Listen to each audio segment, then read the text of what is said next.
Olá pessoal, tudo bem?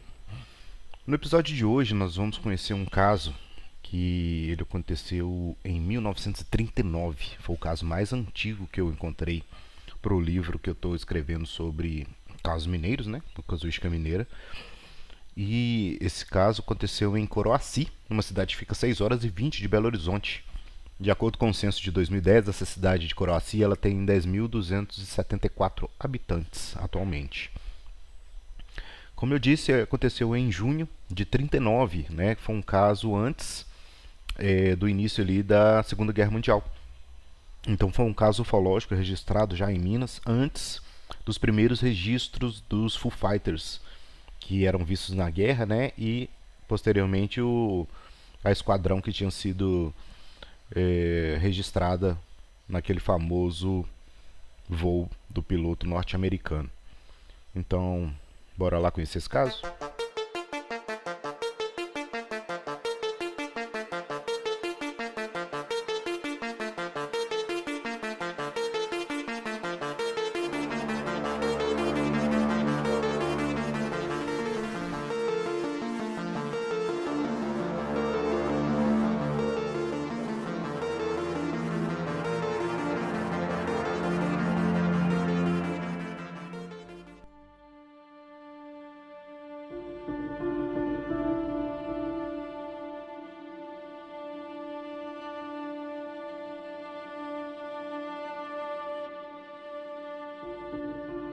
O caso de hoje ocorreu cerca de 3 meses antes do início da Segunda Guerra Mundial.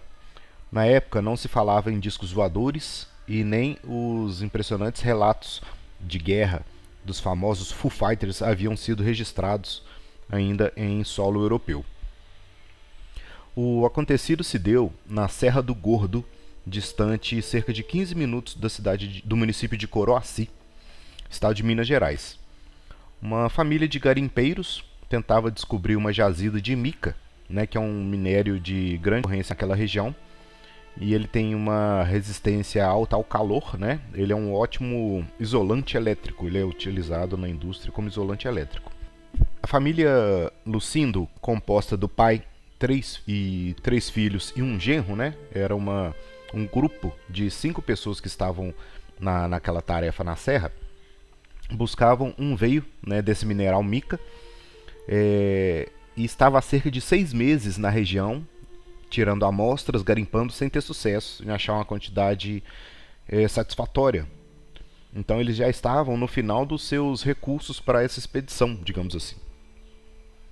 O protagonista do caso, que é o Vicente Lucindo, ele é o mais novo dos 3 irmãos da família Lucindo. Ele era o cozinheiro do grupo, né? Ele estava ali na tarefa de manter as refeições da equipe. E em dado momento ele se afastou do acampamento para coletar água. Havia uma pequena nascente no fundo de uma grota que se formava no pé de uma serra a poucos metros do acampamento, de onde o acampamento estava montado. A partir de agora eu vou contar o relato de acordo com o relato registrado direto da fala de Vicente Lucindo. Abre aspas. Quando me aproximava da nascente, comecei a escutar um silvo prolongado, uma espécie de zi, que não fui capaz de identificar como nenhuma coisa conhecida, nada que eu já tivesse ouvido. Comecei a olhar para um lado e outro da trilha, para trás e para frente, à procura do que estaria produzindo aquele som. Lembrei-me de olhar para cima e não vi nada. Já estava escurecendo, mas a claridade da luz passando entre as copas das árvores me permitiu uma boa visão do local. Abaixei-me para encher a lata de água próxima da nascente. Foi então que eu notei uma claridade diferente no local. Larguei a lata e de repente me levantei com a espingarda na mão. Fiz meia volta em direção à trilha e fiquei em prontidão para disparar contra qualquer coisa que aparecesse atrás de mim. Tive a impressão que a claridade foi provocada pelo foco de uma grande lanterna de pilhas, dessas que funcionam com 4 grandes pilhas que muitos garimpeiros utilizam para trabalhos noturnos. Verifiquei rapidamente que não havia ninguém nas imediações e que me encontrava sempre no centro do círculo da claridade, que calculei ter uns 5 metros de diâmetro. Interessante foi constatar que, embora eu me movesse para um lado ou para o outro, para frente ou para trás, eu permanecia sempre no meio do círculo de luz. Aos poucos notei que já não podia me mover do lugar onde eu me encontrava. Era como se meus pés estivessem colados no chão da clareira, e foi então que eles apareceram. Nesse momento, dois homens altos, tendo no mínimo 1,80 m de altura, pois eram mais altos do que o Vicente Lucindo, que tinha 1,75 m, com uma espécie de malha metálica cobrindo seus corpos, desde os pés até o pescoço. Vicente não pôde distinguir bem os rostos, porque estava envolvido em uma claridade que ofuscava, que ele não poderia ver com clareza. Mas pelo que pôde perceber, eram rostos humanos normais, não havia anomalias até então. De repente, entendi que estavam me dando uma ordem e olhei para cima. Nesse momento não vi mais as copas das árvores, e a uma altura talvez de uns 50 metros pairava um objeto, parecendo um enorme prato de fundo virado para baixo, que girava sobre si mesmo sem sair do lugar, e era dele que vinha o silvo que eu escutava anteriormente.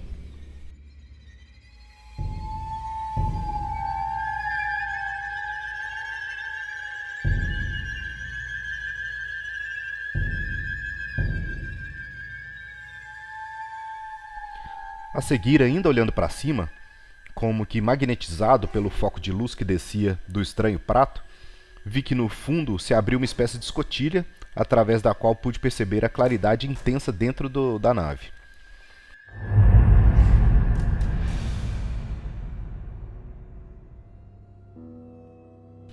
Percebi que não me lembro bem se dois dos seres estranhos que estavam comigo em terra, pegou-me pelo braço e eu subi com ele, com uma sensação de que estava sendo sugado, e entramos pela escotilha da nave misteriosa. Pareceu-me ter entrado num imenso laboratório que poderia se prestar para inúmeros fins. Comecei a sentir certo embaralhamento dos sentidos, mas percebi que me despiam, e a seguir fui submetido a diversos exames fisiológicos. Entendi também que um deles me dizia que nada de mal iria me acontecer e que eles iriam prestar a mim e à minha família um grande benefício. Só depois me lembro de estar chegando de volta à nossa barraca, com a lata de água cheia na cabeça, a minha espingarda no ombro, sem sentir nenhum cansaço pela longa subida. Meu pai e um de meus irmãos já estavam à minha procura, pois eu me demorava mais do que o tempo costumeiro para realizar essa tarefa. Infelizmente a gente não tem registro de quanto tempo foi esse missing time dele, né, depois da abdução, mas os parentes já estavam procurando. Então uma tarefa, né, de descer uma estrada de terra, coletar água e voltar, né, que uma tarefa que dura poucos minutos, né? Então ele já estava demorando demais a ponto da família já ir procurar se alguma coisa teria acontecido com ele. Posteriormente, sem conseguir dormir, se lembrou de uma frase dita pelos visitantes dentro da nave. Abre aspas novamente. Abram um túnel do outro lado da montanha, no mesmo nível e a 10 metros à direita de uma grande rocha, que encontrarão lá sem grande trabalho. Sigam com o túnel em linha reta para o interior da montanha, e antes de atingir a profundidade de 30 metros, vão encontrar muito minério de malacacheta. Fecha aspas.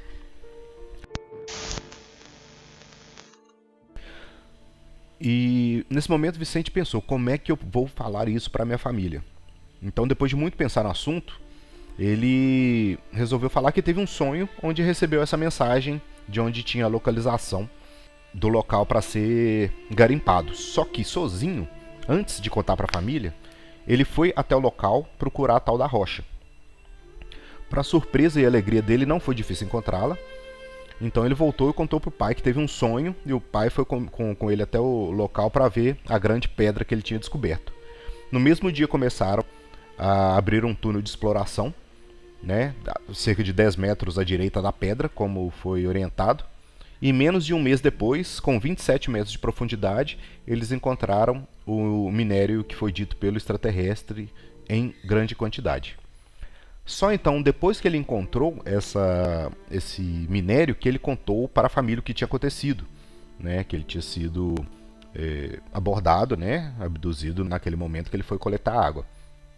Falou da frase, os seres tinham falado para ele da localização, né? E ele estava compartilhando isso com a família depois que ele teve a prova, né, física ali que era real esse minério nessa localização, que comprovava que ele não estava louco, né? E para sua tranquilidade, né, o Vicente ele viveu até os anos 70, viveu bem, e ele viveu até, digamos que ele pegou muito do contexto histórico daquela época ali, que foi nos anos quando ele deu esse depoimento para a equipe de ufologia que fez a pesquisa. Muito já era falado, né? Tinha muitos eventos de ufologia, a ufologia estava muito efervescente nos anos 70, que foi na década que ele faleceu. Então ele ficou feliz, digamos assim, né, de ter vivido até o tempo em que o aparecimento desses objetos voadores desconhecidos, né, e os contatos com seres estavam se tornando cada vez mais comuns em várias partes do mundo, inclusive no Brasil. Não sei se vocês já conheciam essa história do caso do Vicente Lucindo. Eu até fiquei com algumas interrogações na cabeça, né, que é um caso que aconteceu em 1939, e uma fala que foi dita para esses alienígenas é uma fala que ela aparece de forma recorrente em várias outras abduções, né, que eles vão prestar um benefício a ele e a família depois daquele momento, né? Então não se sabe qual foram as modificações genéticas que foram realizadas, quais foram as cirurgias, mas aparentemente as gerações que vêm depois, né, geralmente tem uma melhoria na saúde desse contatado, e a família, né, os descendentes que vêm depois também tem uma saúde plena, digamos assim. Então não se sabe qual que é essa agenda deles, né, o porquê dessas abduções com intervenções na saúde. Se não me engano, no caso um caso recém relatado aqui também no canal, que foi o caso Bebedouro, também teve essas alterações, né, no seu José Antônio, no caso que aconteceu próximo a Matozinhos, no interior de Minas. Já foi em 69, e a abdução dele também, ele ficou com alterações fisiológicas, né? Ficou com uma perna maior que a outra depois do encontro. Ele recebeu algum tipo de cirurgia, onde foi provavelmente um pedaço do osso dele foi retirado, que ele ficou mancando até a idade avançar, né? E ele tinha uma substância no sangue também que era estranha à nossa medicina. Então essa questão dessa fala, né, que eles vão prestar um serviço, né, para a sua saúde, para da sua família, não é uma coisa muito estranha, não. Teve inclusive um caso mais recente de 2001, do caso da família Caiana, né, que é um caso que aconteceu, eu vou trazer depois aqui também para o canal, o caso que aconteceu em Iturama em 2001, na família que foi abduzida, e as 4 pessoas que foram abduzidas sofreram diferentes cirurgias, né, e teve esse momento também, né, de eles falarem que iam prestar muito uma melhoria, né, para aquela família. De alguma forma teve alguma intervenção que ou ajudou ou salvou aquela família de alguma forma, né? Teve cirurgia no cérebro, nas costas, então foram cirurgias bem invasivas que não ficaram sinais nem sequelas, né? Mas alguma coisa foi removida ou consertada, digamos assim, na saúde do pessoal. Então, galera, eu não sei se vocês conheciam esse caso. Esse caso é um caso bem esquecido da ufologia, né? Ninguém cita sobre ele. Ele é um caso muito antigo. Então, aquele caso que já perdeu interesse, né? Que como não é caso grande igual a Varginha, igual a Operação Prato, não tem muita relevância aos olhos do grande público, né? Então, acho interessante a gente criar esse registro, né? Que até então não temos muitas fontes, muita bibliografia para poder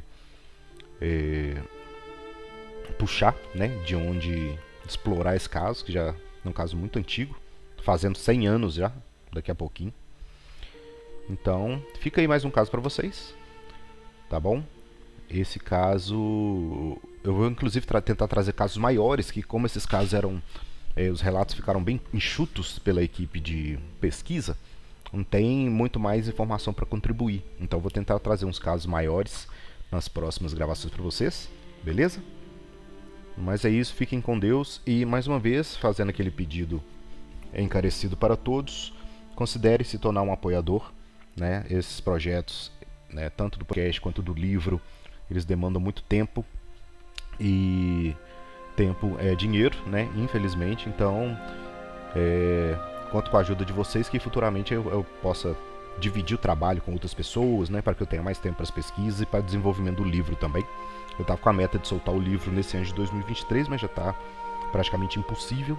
Então vamos ficar para o ano que vem. Então a maioria desses casos que eu trago para o podcast, né, tem imagens que eu vou tentar colocar no livro também. Então tem muita coisa interessante e legal para ter uma fonte de pesquisa em mãos aí da ufologia mineira no futuro.